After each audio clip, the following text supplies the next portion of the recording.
So what about the other 1% of the UFO phenomenon? Has there ever been legitimate sightings? As promised, we're going to cover this 1% in a future episode, but I'll share with you something a wise man once shared with me. Before we should start focusing on dealing with problems outside our world, we should first focus on solving the problems within our world. And before you can start solving problems within your world, you first have to solve problems within yourself and within your surrounding environment of family and friends. So basically what I'm trying to say is that we have priorities that we need to focus on first and foremost so we can successfully build our lives and our minds. Now, it's no secret that the difference between what the government knows about UFOs and aliens and what is shared or released to the public is extremely enormous. And unfortunately, governments and several organizations on Earth are taking advantage of the UFO phenomenon to achieve worldly agendas. So why do we see particle beams, huge ones, firing at things that are, you were saying 200,000 Gs? Yep. I mean, go over that. Well, because I think it's part of a test for if there are bad guys out there. Or maybe they're doing preparations for factions. We may be looking at more than one faction. Remember, these groups tend to fragment. They fractally fragment so that you have wars within wars within wars. You know. But why would NASA release that footage? Well, remember, you've got all the good guys in NASA, and then you've got a few who are not good guys. The good guys don't know that there's something to keep secret. They remember, the lie's different at every level. They believe the lies they've been told. So when you set up a structure, an institution, which is supposed to be open and above board and is supposed to present live TV of the shuttle missions, they present live TV. Now, the controllers can't say, oh, well, you can broadcast this, but you can't broadcast that. Because the honest guys will then say, sure. Well, why can't we broadcast that? So people always say if this was happening, it would come out, and it is coming out. Well, I mean, I agree with you. When you've got the Catholic Church saying we need to love the aliens, they're our brothers, when you've got every major denomination saying it, when you've got all the movies, and you've got, you know, in the 80s, huge programs at the Olympics with aliens landing, you know, fake aliens, and you've got huge things the size of 3 football fields floating over Dallas and stuff all over the place. Something's going on, and then I read government documents about fake extraterrestrial landings. You know, any of this. Why? I mean, you believe it's fake. Remember Operation Northwoods? Yes. Okay. Or we can go to the September 11th. Governments do huge, big things to sway populations at key nodal points in history. They love hoaxes. Yeah, well, they manufacture history is what it is. We are building, I mean, all my UFO friends, I need to shake them because they're so, frankly, they're extremely naive, Alex. They really believe we're building toward disclosure. I believe we're building toward a mass, carefully manufactured, fake event where ETs, who are really humans, who are really part of this secret clique, who are probably Nazis, you know, who developed and perfected their technology from World War II, which is why you've got to get, you know, Joseph on. They are going to basically fake out the world. And there's an incredible window on the Nazi black ops program, the compartmentalized, incredible high technology efforts that were being funded by the Nazi war machine, particularly toward the end of the war, in a desperate effort to win the war, and they fastened their hopes on several key technologies, some of which appear to be the control of gravity itself, which again is a separate piece of data from my work, which came at this from a hyperdimensional physics perspective. I mean, we know there's a lot of suppressed technology. I mean, 20 years after the B-2 bomber was already in service, they declassify it. So we have a lot of cases of that. We know there's a whole shadow government.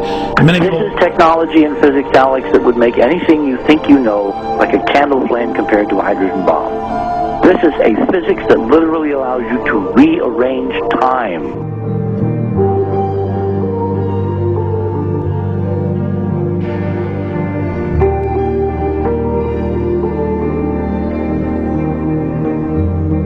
it. But I mean, imagine you've got all these compartments in these pyramids within pyramids of compartmentalization. That's why that's the New World Order symbol. And we don't know what they've got because they are so secret. We know they lie so much. We just know it's advanced. Mainline scientists say they're 30 years advanced. So Richard C. Hoagland, what I'm saying to you is, I'm entertaining what you're saying. I respect you. I think you're a great guy.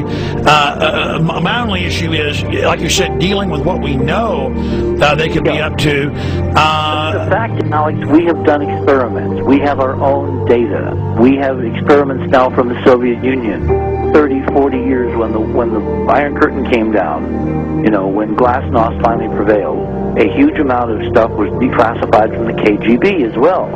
And we now have put this data together. We not only know what the physics is, we know what it can do, we know what it's based on, we know how to make it work. We've seen in our own experiments ample evidence. We've seen experiments across the American landscape and even in Europe that vindicate various parts of this.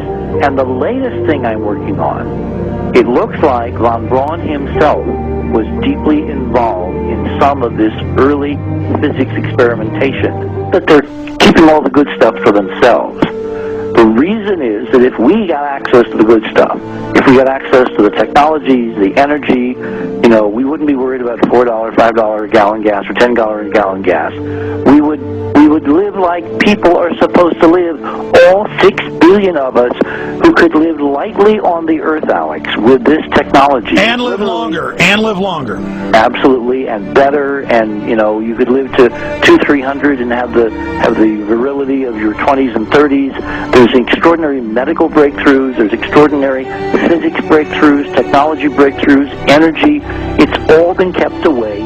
Think about it. We're already on a planet hurtling through space, all these wonders around you, and you've been taught it's bizarre to question, and that's because there's so many kooks in the alternative movement who do talk about ridiculous, Hollywood-style green men, instead of really looking at the shadow government and all these crazy secret societies that are admittedly running NASA and the shadow government. Now, ladies and gentlemen, during this talk that I'm going to give you, I'm going to explain to you the history of this phenomenon, who the secret government really is, and I will name them by name, the beginning group, the study group. I will tell you who they are today.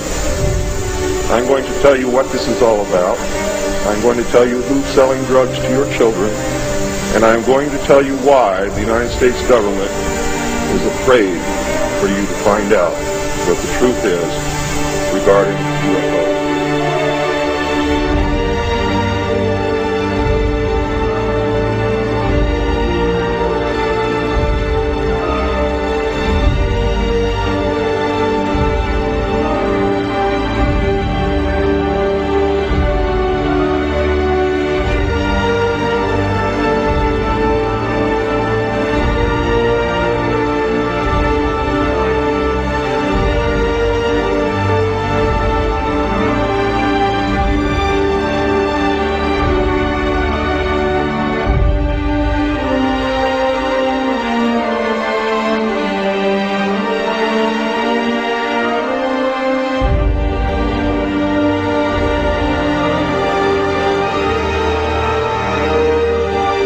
And it turns out that even though she remembered that she'd been part of the team to debrief the astronauts, she couldn't remember a thing that they said.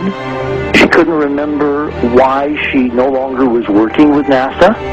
She couldn't remember. In other words, her memory lapses were enormous, and I don't think they were sane, because we now found the same pattern in all the flight crews.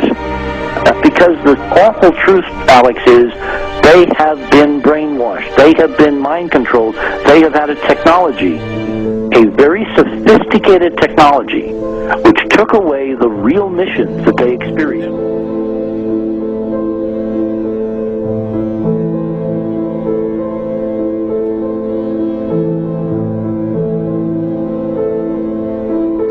Sorry.